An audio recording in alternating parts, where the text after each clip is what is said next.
오늘도 주일을 맞이해서 주일을 지키고 또 예배를 드린 여러분들에게 하나님의 은혜가 또 하나님의 축복이 함께 하시기를 축원합니다. 축원을 했는데도 응답이 없네. 축원합니다.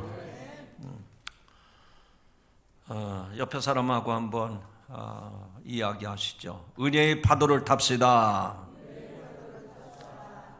그렇게 해서 타겠습니까? 강력하게 푸시 밀어야 은혜의 파도를 타죠. 다시 한번 은혜의 파도를 탑시다.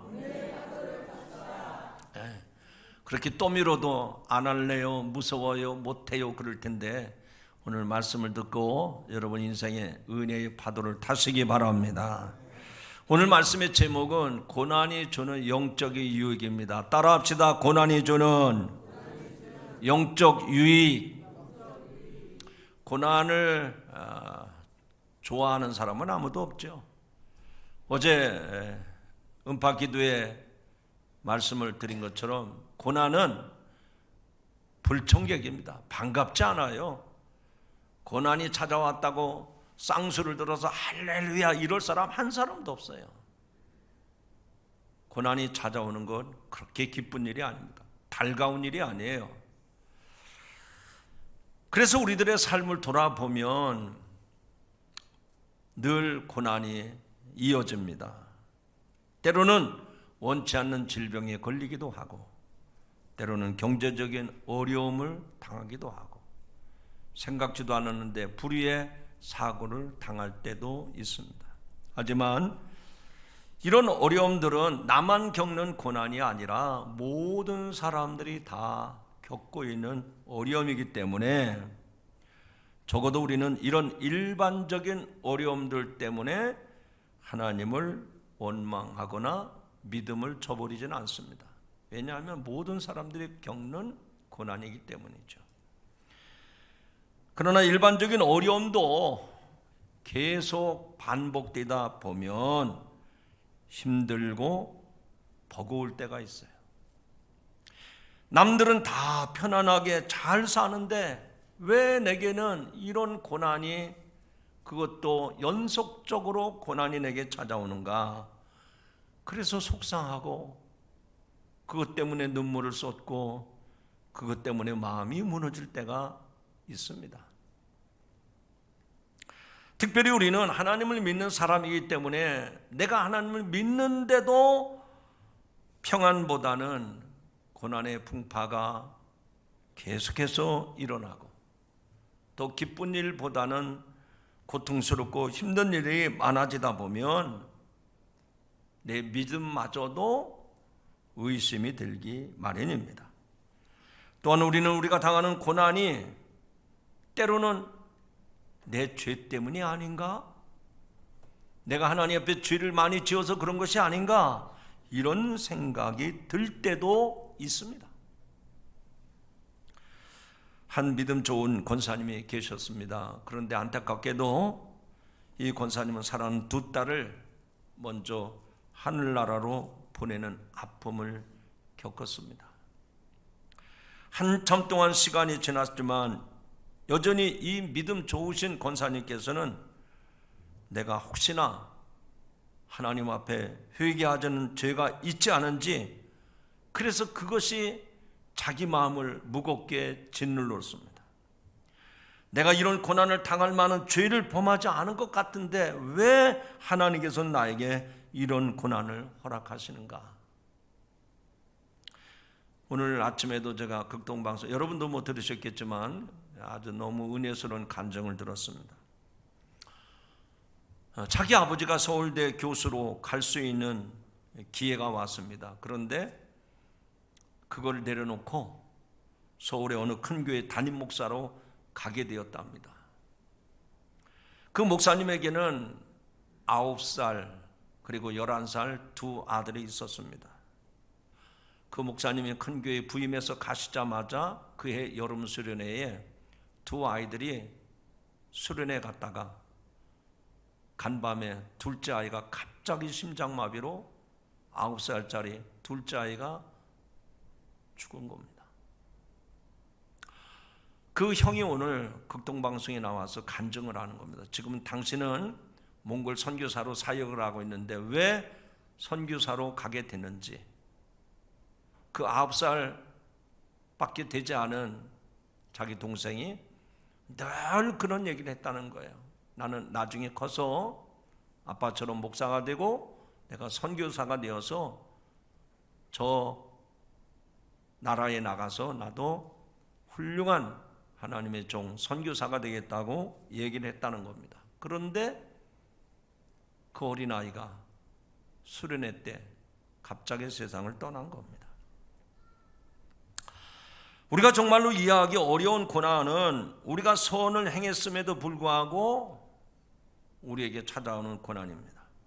분명 의로운 편, 하나님께서 기뻐하실 만한 것을 선택했음에도 불구하고 내 삶에 시련과 고난이 찾아오는 경우가 있습니다.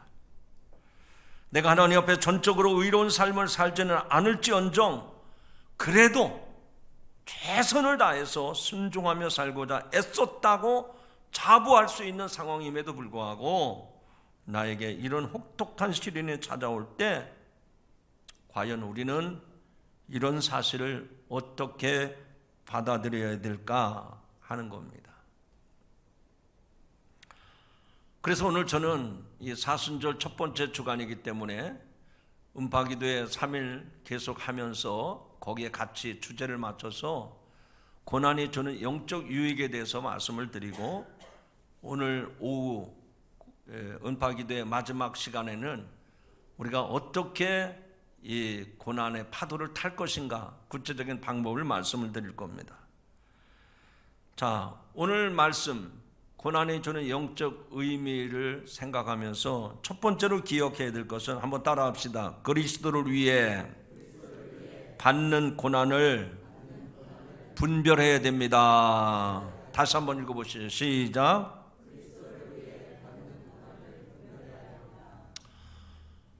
저와 여러분이 고난을 받는데 이게 그리스도를 위해서 받는 고난인지 아니면 누구든지 다 겪을 수밖에 없는 고난인지 그 고난을 잘 분별할 수 있어야 된다는 얘기입니다.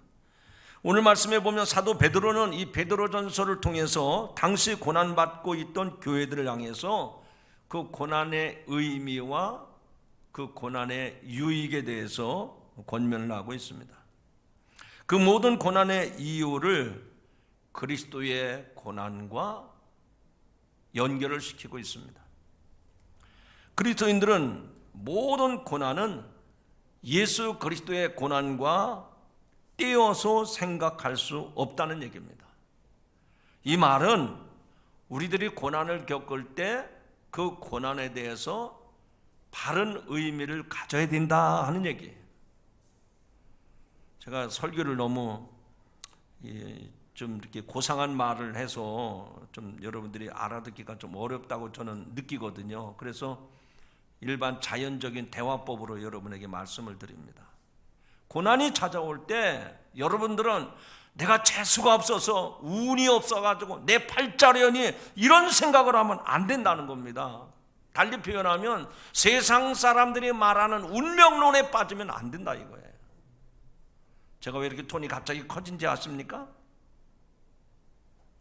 예수를 믿는 성도들이 이런 이야기들을 많이 해요. 예수 믿는 성도인데도 어려움이 올 때 내가 재수가 없어서 그랬다고, 내 팔자가 드세서 그랬다고, 언제까지 운명론을 탓하고 언제까지 팔자 타령을 할 겁니까? 우리가 살아가는 삶에는 일반적으로 다가오는 다른 많은 어려움이 존재하는 법입니다. 그 이야기는 누구든지 다 병에 걸릴 수 있고요, 사고를 당할 수 있고요, 누구든지 다 경제적인 어려움을 겪을 수 있는 겁니다. 그러나 이런 모든 고난들은 우리가 그리스도를 위해 받는 고난이라고 부르지 않습니다. 우리가 그리스도 때문에 이런 병을, 그리스도 때문에 내가 이런 화를 당했다 그렇게 얘기하지 않습니다. 그런 것들은 일반적으로 다 경험하는 고난입니다. 그런데 간혹 살다 보면 삶의 모든 문제를 하나님께서 주시는 고난으로 잘못 이해하고 그것이 전부인 양 받아들이는 그런 착각에 빠진 성도들이 있어요. 이게 참 안타까운 일입니다. 저도 몰랐는데요, 요즘에 젊은이들이 쓰는 신조어, 유행하는 신조어가 있는데 과몰입러라는, 이게 어떻게 읽어야 되는 거지 저도 잘 모르겠더라고요. 뭐 이런 얘기가 있어요. 젊은이들이 공감할지 모르겠지만 우리 기성세대들은 무슨 얘기야 도대체, 못 알아들으시겠죠? 저도 못 알아듣는 얘기인데 그런 말이 있다고 그래요. 과몰입러. 그게 무슨 얘기인 거 아니? 어떤 영화나 드라마에 지나치게 몰입한 나머지 그것이 자기의 일상 생활에서 자기가 그 사람처럼 돼버리는 거예요. 우리도 그것처럼 혹시 고난이라는 개념에 지나치게 몰입한 나머지 삶의 모든 문제를 하나님께서 주시는 고난으로 착각하고 있는 거예요. 어떻게 보면 그럴 수도 있어요. 하나님께서 우리로 하여금 징계의 도구로 고난을 주실 때도 있습니다. 그러나 그게 전부가 아니라는 것을 말씀을 드리는 거예요. 왜냐하면 우리가 살면서 많은 고난을 겪게 되다 보면 그런 생각이 들 수밖에 없습니다. 내가 선한 일을 하는데도 하나님이 이런 고난을 계속 주시는 것은 무슨 의미가 있겠다, 그렇게 생각할 수가 있습니다. 그런데 오늘 읽은 본문에 보면 사도 베드로는 그리스도인들이 당하는 고난을 선을 행함으로 당하는 고난으로 명백하게 구분짓고 있습니다. 베드로전서 2장 20절에 보면 이런 말씀이 나옵니다. 죄가 있어 매를 맞고 참으면 무슨 칭찬이 있으리요? 라고 말씀을 합니다. 이 말씀은 결국 우리의 삶에 닥치는 모든 어려움이 그리스도를 위해서 받는 고난과 일치하지 않는다는 겁니다. 더 쉽게 말씀드리면 우리가 세상에서 당하는 모든 고난은 다 예수 믿기 때문에 당하는 고난은 아니라는 거예요. 더 쉽게 말씀드릴까요? 여러분이 다 그렇게 믿음 생활하면서도 내가 죄 때문에 이런 화를 당하는 거야, 내가 죄가 많아서 그래, 그렇게 너무 한쪽으로 몰입하면 안 된다, 그 얘기예요. 그러면 어떻게 해야 될까요? 고난당할 때마다 분별력을 가지셔야 됩니다. 고난에 대한 분명한 이해를 가지셔야 돼요. 우리가 삶을 살아가며 받는 어려움에는 그렇습니다. 분명히 우리가 잘못을 저질러서 그 대가를 치르고 있는 것도 있습니다. 그걸 무시하면 안 돼요. 내가 잘못했기 때문에, 내가 실수했기 때문에 당하는 어려움이 있는 겁니다. 그러나 지나친 죄책감에 빠져서 인생의 모든 문제를 죄와 결부시켜서 그래서 신앙생활해도 이 고난의 굴레를 벗어날 수가 없구나, 그렇게 신앙생활에만은 안 된다는 얘기입니다. 물론 그렇다고 해서 너무 죄를 가볍게 여겨서도 안 되겠죠. 그러므로 이 말씀을 통해서 우리가 깨달을 수 있는 건 뭔가 하니 고난에 대해서 분별력을 가져야 된다 하는 얘기입니다.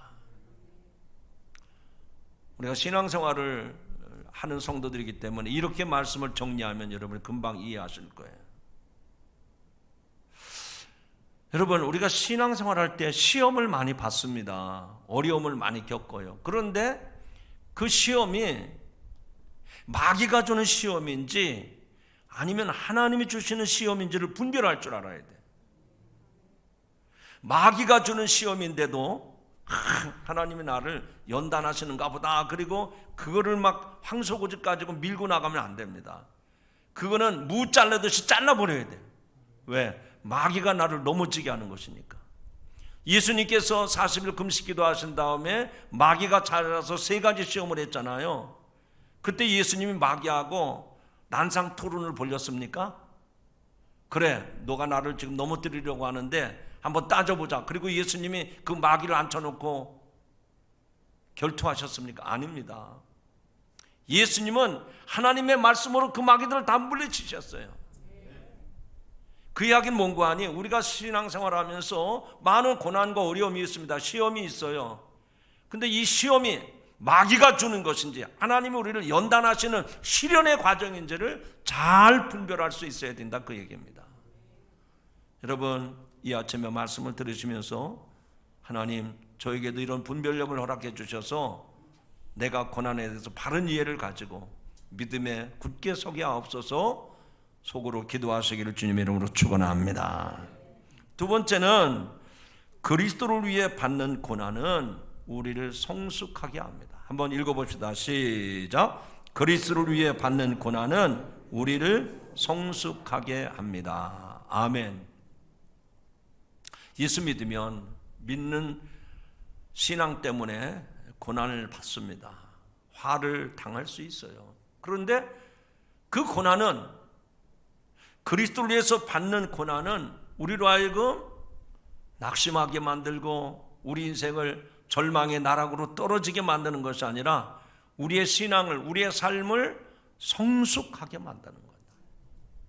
오늘 주신 말씀 가운데 18절에 보면 이런 말씀이 나옵니다. 그리스도께서도 단번에 죄를 위하여 죽으사 의인으로서 불의한 자를 대신하셨으니 이는 우리를 하나님 앞으로 인도하려 하심이라. 육체로는 죽임을 당하시고 영으로는 살리심을 받았으니.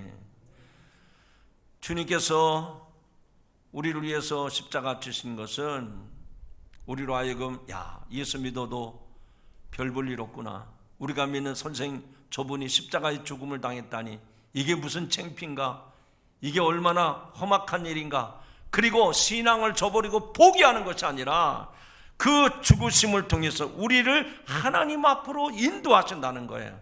달리 말하면 우리의 신앙을 더욱 성숙하고 영그러가게 만든다, 그 얘기입니다. 아멘 하시기 바랍니다. 저는 가끔 그런 얘기를 여러분에게 하지만 우리 성도들이 온실 속에서 자란 화초처럼 너무 약합니다. 무슨 한 말 한마디에도 금방 실축을 하고요, 조금 감정이 실리면 그것 때문에 막 자기 마음을 가눌지 못해. 조금 격한 표현으로 말씀드리면 야성이 없어요. 야성이.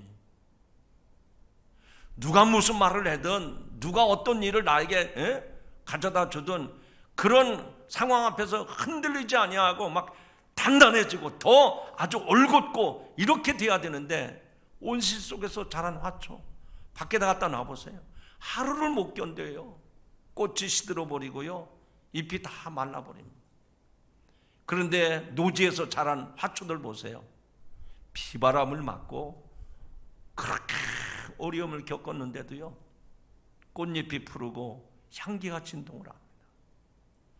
오늘 저와 여러분이 이 말씀을 들으시면서 고난은 우리로 하여금 신앙을 성숙하게 영글게 하는 것이로구나 하는 것을 깨닫고 믿음으로 도전하는 여러분들이 되기를 주님의 이름으로 축원합니다. 예수님 이 땅에 사시는 동안 선한 삶을 사셨습니다. 그러나 인생의 모든 고통과 고난을 그 십자가에서, 그 육체의 십자가에 달리심으로 고난의 끝자락에 서셨습니다. 이는 그리스도의 고난이 까닭 없는, 이유 없는 뜻모를 고난이 아니라 예수님의 고난은 분명한 목적이 있었고 분명한 이유가 있는 고난이었다는 사실입니다. 예수님께서 당신의 죄 때문에 죽으신 것이 아니라 바로 저와 여러분, 이 세상의 모든 죄인들의 죄 때문에 예수님은 당신에게는 죄가 없으심에도 불구하고 그 십자가를 지셨던 거예요. 그 고난을 스스로 감당하신 겁니다. 의인으로서 불의한 자를 대신하셨던 것입니다. 그러므로 성도가 받는 고난은 이와 같이 우리가 고난을 통해서 주님이 그 고난이 얼마나 깊이가 깊었는가를, 그 고난의 의미가 무엇인가를 깊이 성찰하는 계기가 되는 줄로 믿으시기 바랍니다. 지금까지 그리스도의 구원의 선물만 누리고 평안하게 살던 그리스도인이 정말 그리스도의 고난에 참여함으로 본격적으로 성숙한 신앙의 자리에 들어가게 되는 겁니다.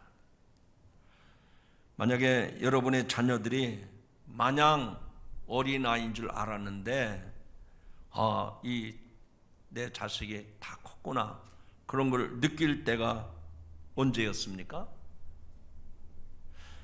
품 안에 있던 자식이 나라의 부름을 받아서 군대 갔을 때 내 자식이 이제는 다 컸구나, 그걸 느끼죠. 그리고 자기 앞가림을 위해서 직장에 취직을 했을 때, 또는 짝을 찾아서 결혼을 했을 때, 그리고 그 자식이 또 자식을 보았을 때 내 자녀가 다 성장을 했구나 하는 것을 느끼게 됩니다. 이런 일들은 공통적인 것이 무엇인가 하니 지금까지 겪어보지 못한 어려움을 겪기 시작하는 순간들이고, 그리고 그런 과정들을 통해서 부모가 이미 겪어본 어려움들을 그 자식이 겪게 되므로 부모가 이런 것이로구나 하는 것을 깨닫게 되는 겁니다. 우리의 신앙도 마찬가지입니다. 우리의 신앙도 마찬가지. 우리의 신앙 여정에는 선하게 살고자, 의롭게 살고자 고난을 받기 시작하는 순간부터 우리의 신앙은 영그러 갑니다. 성숙된다 하는 얘기예요. 아니, 직선적으로 말씀을 드릴게요. 내가 이렇게 팔짱을 끼고 교회 와서 예배를 드리고 점심 잘 먹고 돌아갈 때는요, 교회 섬김에 대한 걸 몰라요. 그런데 말씀의 은혜를 받고 성령의 감동을 받아서 교회 화장실 청소하고 주방 쓸고 닦고 교회 본당 막 치우고, 그때부터는요 생각이 달라져요. 조금 달리 얘기할까요? 저도 잘하는 건 아닙니다만 하려고 노력을 합니다. 우리 바지씨들은 설거지 좀 한번 해보세요. 왜 그렇게 쳐다보십니까? 다 하는 일인데 무슨 목사님 새삼스럽게 그 얘기합니까? 안 하는 분들이 꼭 한두 사람이 있더라고요. 설거지 해보면 가사노동이 얼마나 힘든 거로구나 하는 걸 알아요. 아직도 저는 그 문턱에 가지도 못했어요. 세탁기 아직 돌릴 줄 몰라요. 그러나 설거지는 몇 번씩 합니다. 해보면 아내의 수고가 얼마나 큰 것인가를 알게 되죠. 똑같은 원리입니다. 교회 와서 내 손으로 쓸고 닦고 내가 그 어려운 일을 다 해보면 알아요. 근데 해보지 않은 사람은 모릅니다. 절대 알 수가 없죠. 그리스도의 고난에 참여함으로 여러분의 신앙이 주님이 기뻐하시는 성숙한 그리스도인으로 거듭나기를 주님의 이름으로 축원합니다. 마지막 세 번째입니다. 그 고난은 하나님의 구원 사역에 참여하게 됩니다. 따라합시다. 읽어보시죠. 시작. 그 고난은 하나님의 구원 사역에 참여하게 됩니다. 저와 여러분이 고난 당하는 거는요, 나만 겪는 어려움이라고 생각하지 않습니다. 내가 이 고난을 겪음으로 하나님의 구원 역사에 내가 동참하고 있다는 것을 깨닫게 됩니다. 사도 베드로는 예수님이 받으신 고난이 우리를 구원하기 위한 사역의 중요한 일부임을 언급하고 있습니다. 특별히 19절에 보면 예수님께서 영으로 가서 옥에 있는 영들에게 선포하셨다고 했는데, 이 영들의 정체는 바로 노아 때에 하나님께서 불순종한 죄인들을 일컫는 말입니다. 신학적으로 논쟁이 있는 구절이지만 간단하게 정리합니다. 여기 21절에 보니까 물은 예수 그리스도께서 부활하심으로 말미암아 이제 너희를 구원하는 편이 곧 세리라. 이는 육체의 더러운 것을 제하여 버림이 아니요 하나님을 향한 선한 양심의 간군이라 라고 말씀을 합니다. 여기 물이라는 단어가 나오죠. 물이라는 게 무엇입니까? 노왕수 때 물은 심판의 도구였습니다. 출애굽기에서 홍해가 이집트인들을 삼켰을 때 그때도 물은 심판의 도구였습니다. 불순종한 요나를 잡을 때에도 물속에 빠졌죠. 다 심판의 도구였습니다. 그러나 이제 예수님께서 부활하심으로 말미암아 물은 더 이상 심판이 아닌 구원의 예표가 되었습니다. 마치 노아 홍수 끝에 찾아온 무지개처럼 말입니다. 이것은 세례의 신비였고 하나님께서 구원을 심판으로 뒤바꾸시는 역설적인 놀라움입니다. 그리고 이는 하나님의 뜻에 순종하는 우리 그리스도인들에게도 동일하게 적용이 됩니다. 즉 그리스도께서 받으신 고난이 구원의 예표가 되었듯이 우리가 받는 고난 또한 구원의 예표가 될 수 있다는 말씀입니다. 겉으로 보기에 실패하고 낙담할 수밖에 없는 상황이지만 하나님의 선하신 계획은 그러한 절망과 고난에서 시작이 된다는 거예요. 여러분, 교회 역사를 보면 우리가 성경에 나오는 초대교회 부흥들을 보면 가장 절망적인 순간에 희망의 타이밍이 왔습니다. 이것은 교회 부흥의 역사뿐만 아니라 예수 믿는 모든 성도들의 삶에서 공통적으로 나타나는 증거입니다. 여유만만하고 편안할 때는요, 이런 놀라운 역사들이 안 일어납니다. 깨지고 부서지고 다 망가지고 다 날아가고 아무것도 없을 때 그때 하나님 만나더라고요. 그때 진짜 하나님을 만나는 거예요. 예수님의 가장 놀라운 기적과 은혜는 어디에서 이루어졌습니까? 제자들을 거느리고 예루살렘 성의 왕으로 입성하셔야 할 때였습니까? 사람들이 막 환호하고 막 뒤따르고 막 이럴 때 예수님의 그 능력이 나타났습니까? 아닙니다. 예수님의 위대한 능력은 십자가에서 죽으실 때, 십자가에서 고난받으실 때 거기에 십자가의 능력이 나타난 줄로 믿으시기 바랍니다. 그러므로 우리가 받는 고난 또한 그렇게 의미가 있고 목적이 있고 고난으로 목적이 있는 고난으로 받아들여야 할 줄 믿습니다. 바로 그 고난은 저와 여러분의 구원의 증거가 되고 우리의 삶을 회복시키고 반전시키는 하나님의 위대한 사인인 줄로 믿습니다. 이제 말씀했습니다. 날이 갈수록 우리가 살아가는 사회는 점점 각박해져 가고 힘들다고 말합니다.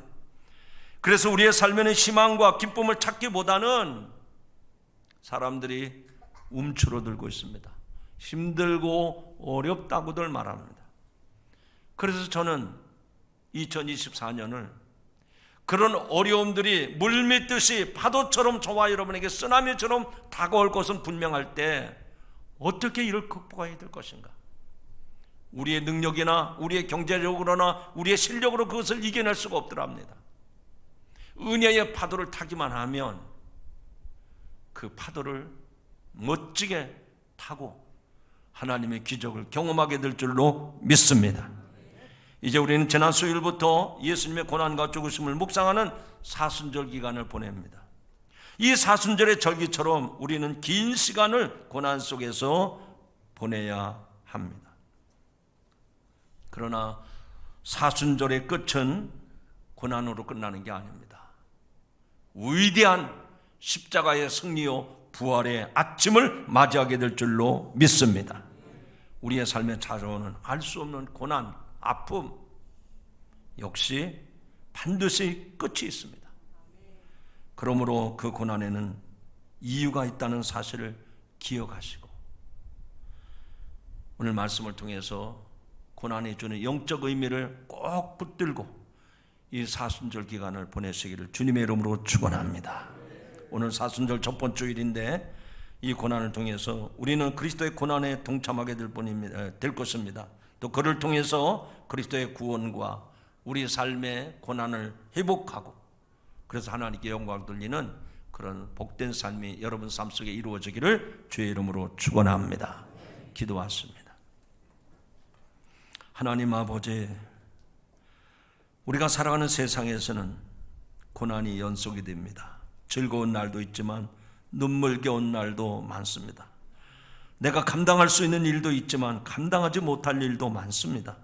그러나 낙심하지 않는 것은 고난은 우리에게 유익이 된다고 했습니다. 그러므로 고난을 분별할 수 있게 하여 주시옵소서.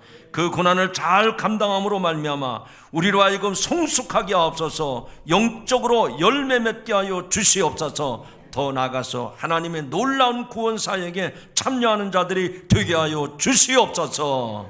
예수님의 이름으로 기도하옵나이다. 아멘.